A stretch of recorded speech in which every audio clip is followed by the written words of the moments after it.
নমস্কার বন্ধুরা, মিশাস ভিলেজ কিচেনে আপনাদের অনেক অনেক স্বাগত। আজকে নিয়ে চলে এসেছি দারুণ একটা স্ন্যাক্স রেসিপি, একদম জমজমাটি রেসিপি।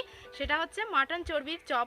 তো এই রেসিপিটা একদম ইউনিক একটা রেসিপি, দারুণ লাগে খেতে। তো আপনারা কিন্তু প্রথম থেকে শেষ পর্যন্ত পুরো ভিডিওটা দেখতে থাকবে। একদম একটা নতুন উপায়ে ইউনিকভাবে আজকে এই রেসিপিটা করে দেখাবো। তাহলে চলুন রেসিপিটা তাহলে শুরু করা যাক। বন্ধুরা, চপ তো আমরা নানা রকম খেয়ে থাকি, তো একবার মাটন চর্বি দিয়ে চপ খেয়ে দেখবেন, দারুণ লাগে খেতে। তো এখানে আমি মাটন চর্বি নিয়ে নিয়েছি 200 গ্রাম মতো। তো আজকে এইটা দিয়ে চপটা বানাবো। তাহলে ভিডিওটা কিন্তু আপনারা প্রথম থেকে শেষ পর্যন্ত দেখতে থাকুন। প্রথমে আগে উনুনটা ধরিয়ে নেব।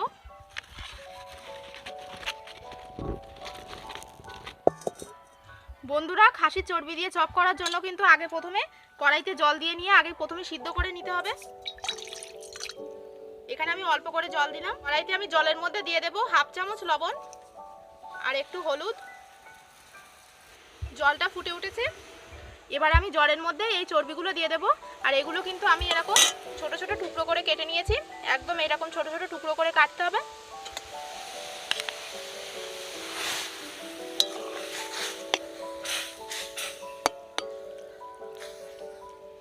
একটু ভালো করে ফুটিয়ে নেব। বন্ধুরা, আমি এখানে 3টে সিদ্ধ করা আলু নিয়েছি। এবার এই আলুর খোসাগুলো ছাড়িয়ে নেব। এগুলো আমি ঘর থেকে সিদ্ধ করে নিয়ে এসেছি। খোসাগুলো ভালো করে গা থেকে ছাড়িয়ে নিতে হবে।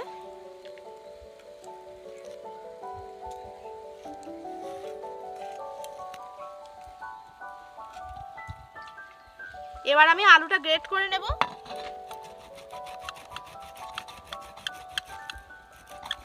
আদা রসুন আমি একসঙ্গে ছেঁচে নেবো এর সঙ্গে ধাউন দিতে।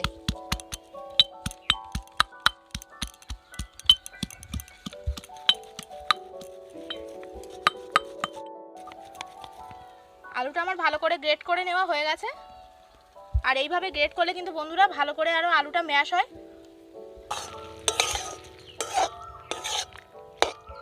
বন্ধুরা, চর্বিগুলো কিন্তু একদম বয়েল হয়ে গেছে।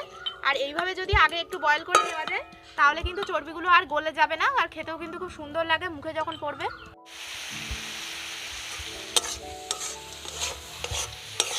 চর্বিগুলো একদম বয়েল হয়ে গেছে, এবার আমি নামিয়ে নেব।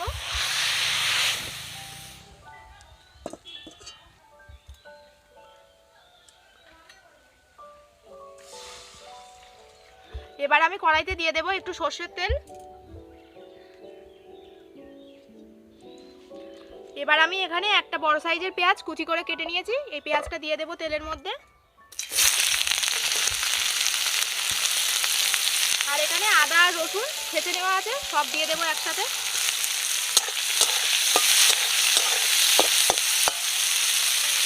লবণ দিয়ে দেব হাফ চামচ মতো। পেঁয়াজ আদা রসুন একেবারে ভালো করে কষিয়ে নেব।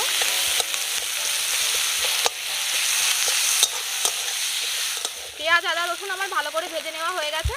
এবার আমি এর মধ্যে কিছু মশলা দিয়ে দেব। হলুদ গুঁড়ো দেব,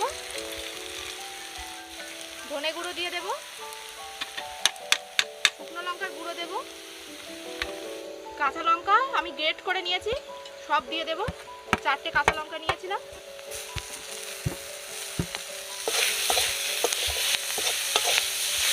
সামান্য একটু জল দেব।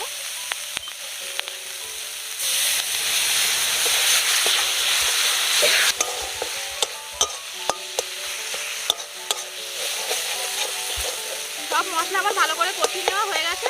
এবার আমি এখানে সিদ্ধ করে রাখা চর্বিগুলো দিয়ে দেব। নুন হলুদ দিয়ে কিন্তু আগে থেকে সিদ্ধ করে নিতে হবে।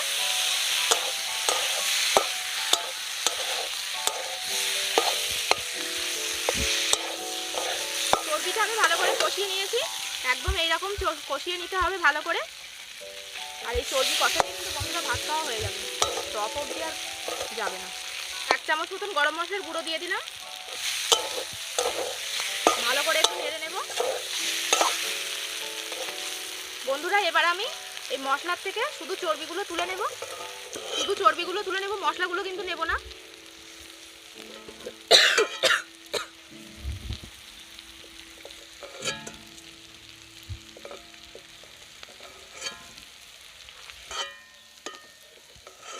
বন্ধুরা, সব চর্বিগুলো আমার মশলা থেকে আলাদা করে নেওয়া হয়ে গেছে। এবার আমি কড়াই একটু জল দেব সামান্য। জল দিয়ে এই মশলাটা তুলে নেব যেটা কড়াই লেগে গেছে। আর খুব সুন্দর একটা গন্ধ বেরোচ্ছে কিন্তু। গরম মশলা কিন্তু চর্বি সব একাকারই হয়ে গেছে। ফাটাফাটি আছে। ম্যাশ করে রাখা আলু দিয়ে দেবো, পাতা কুচি দিয়ে দেবো এর মধ্যে। সব কিছু এবার ভালো করে আলুর সাথে মিশিয়ে নিতে হবে।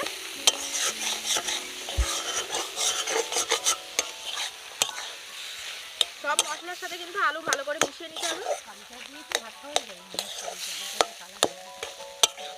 আলুটা একদম চর্বির গন্ধে একদম পুরো একাকার হয়ে মিশে যাবে, আর খেতে কিন্তু দারুণ লাগবে। সেই জন্যই আগে বন্ধুরা এইভাবে চর্বিটা আগে একটু সিদ্ধ করে কষিয়ে নেবেন, তারপর আলুটা দেবেন, তাহলে কিন্তু খেতে খুব সুন্দর লাগবে। একসাথে আলু আর চর্বি দিয়ে কিন্তু কষাবেন না, তাহলে কিন্তু ভালো লাগবে না, সব ঘেটে যাবে।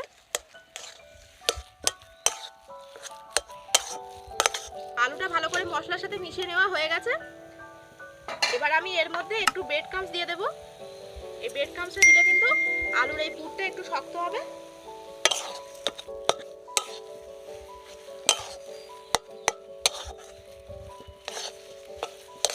আপনারা চাইলে কিন্তু বন্ধুরা বেসনও দিতে পারেন, বেসন দিলেও কিন্তু আটো হয়ে যাবে।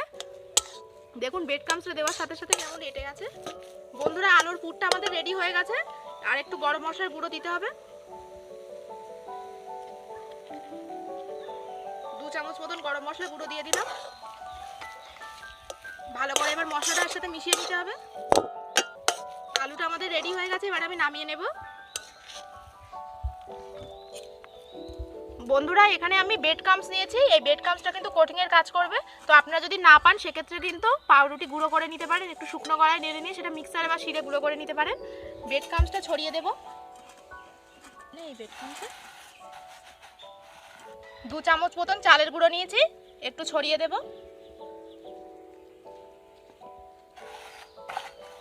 ব্রেড ক্রাম্বসের উপর একটু গরম মশলার গুঁড়ো দিয়ে দেবো,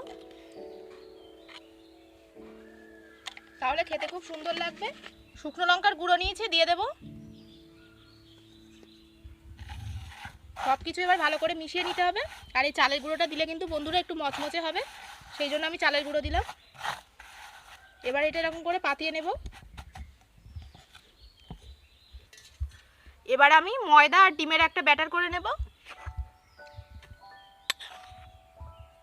3 চামচ মতন ময়দা দিয়ে দিলাম, একটা ডিম দিয়ে দেব, লবণ দিয়ে দেব, একটু একটু করে জল দিয়ে মেশাতে হবে।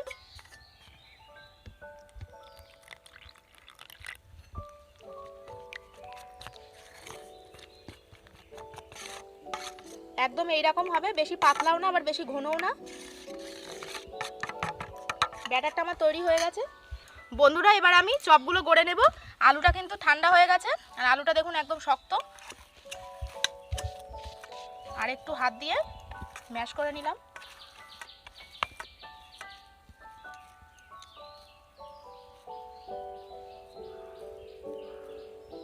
গোল গোল করে নেব এবার এরকম।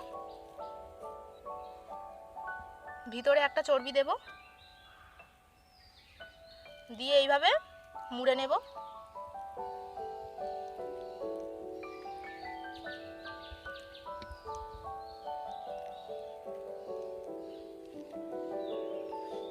ভালো করে কিন্তু মুড়ে নিতে হবে যাতে খুলে না যায়।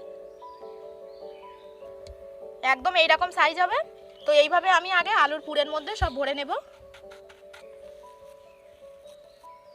আরেকটা আপনাদের করে দেখাচ্ছি।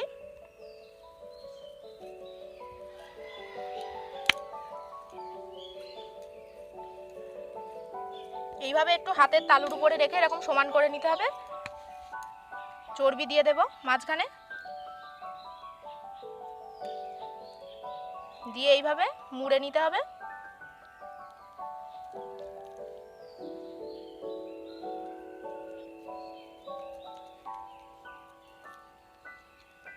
একটু এপাশ ওপাশ একটু এইভাবে নিয়ে এরকম লম্বা মতন হবে। তো এইভাবে আমি বাকি চপগুলো সব গড়ে নেব। বন্ধুরা আমি এখানে চর্বিগুলো আলুর পুরের মধ্যে ভরে নিয়েছি। এবার এই যে ব্যাটারটা করে রেখেছিলাম এই ব্যাটারের মধ্যে দেবো এবার, আর একটু ফাটিয়ে নেব। ওমা তুমি কড়াই সাদা তেলটা ঢেলে দাও, তেলটা গরম হতে থাকো।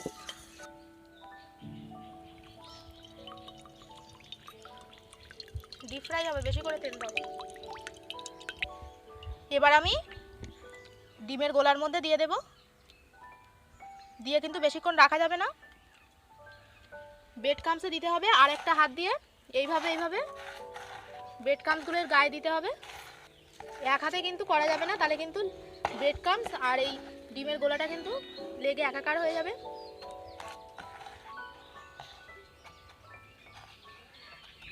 আবার আমি ডিমের গোলায় দিয়ে দেব। এখান থেকে নিয়েই কিন্তু আবার ডবল কোটিং করার জন্য ব্রেড ক্রাম্বসে দিয়ে দিতে হবে। ভালো করে এপাশ ওপাশ লাগিয়ে নিতে হবে ব্রেড ক্রাম্বস।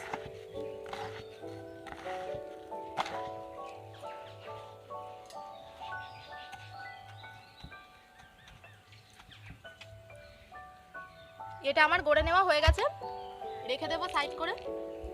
আর একটা দিয়ে দেব।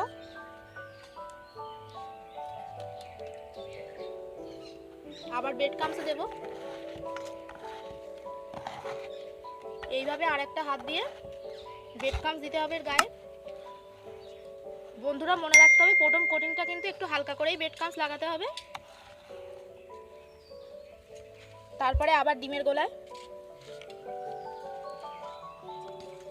এখান থেকে তুলে আবার ব্রেড ক্রাম্বসে দিতে হবে। এই ডবল কোটিং করলে কোটিংটা একটু পুরু হয় আর খেতেও কিন্তু খুব ভালো লাগে।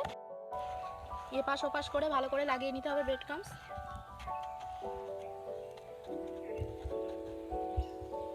তো এটা আমার হয়ে গেছে, এবার আমি রেখে দেবো।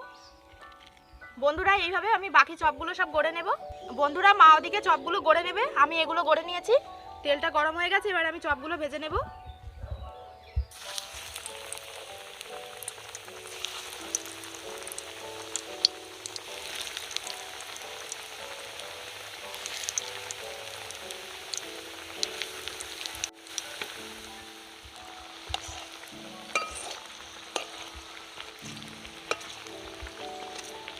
বন্ধুরা চপগুলো আমার ভাজা হয়ে গেছে, আর একদম এরকম লাল লাল করে ভাজতে হবে। বেশি লাল করার দরকার নেই, কারণ ভিতরের পুরটা একদম রেডি আছে। তেল থেকে ছেঁকে এবার তুলে দেব। আর সাইজগুলো দেখুন বন্ধুরা, একদম খেতে যা লাগবে না, একদম দারুণ, একদম পুরো দোকানের চপের মতো, একদম দারুণ দারুণ।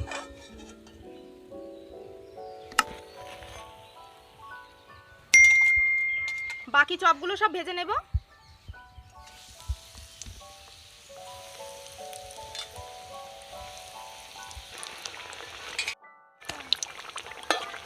বন্ধুরা এগুলো আমার ভাজা হয়ে গেল, আর এইভাবে যদি আপনারাও বাড়িতে বানিয়ে নেবেন একদম পুরো মাটন চর্বি দিয়ে চপ, তাহলে কিন্তু একদম সন্ধ্যেবেলা টিফিনটা একদম জমে যাবে। তো দেখুন কি সুন্দর একদম ক্রিপসি হয়েছে।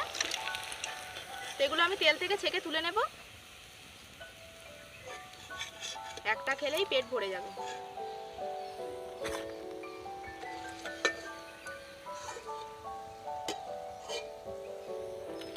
একদম গরম গরম মাটন চর্বির চপ।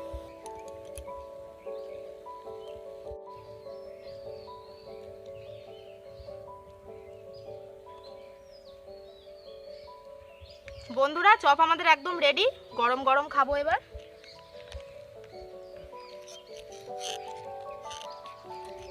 গরম গরম চপ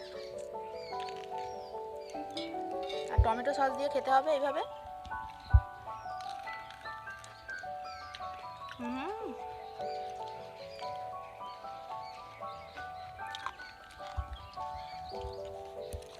বন্ধুরা আপনাদের এটা কেটে দেখাই।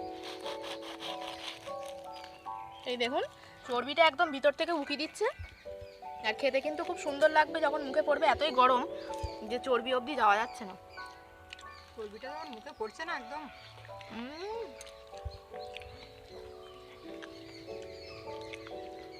চর্বিটা একদম মুখের মধ্যে গলে যাচ্ছে। একদম এ ক্লাস হয়েছে বন্ধুরা, সত্যি খুব সুন্দর হয়েছে।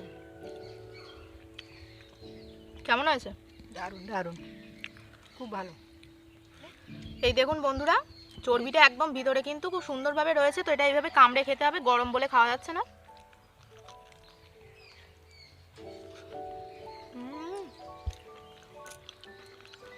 মুখে একদম মেল্ট হয়ে যাচ্ছে। আর বন্ধুরা এইভাবে কিন্তু আগে থেকে চর্বিটা একটু বয়েল করে নিলে কিন্তু সেই চর্বিটা দিয়ে কিন্তু কোনো বাজে গন্ধও বেরোবে না, আর খেতে কিন্তু খুব সুন্দর লাগবে। আর চর্বিটা এরকম আস্ত থাকবে, আর খেতে কিন্তু দারুণ লাগছে।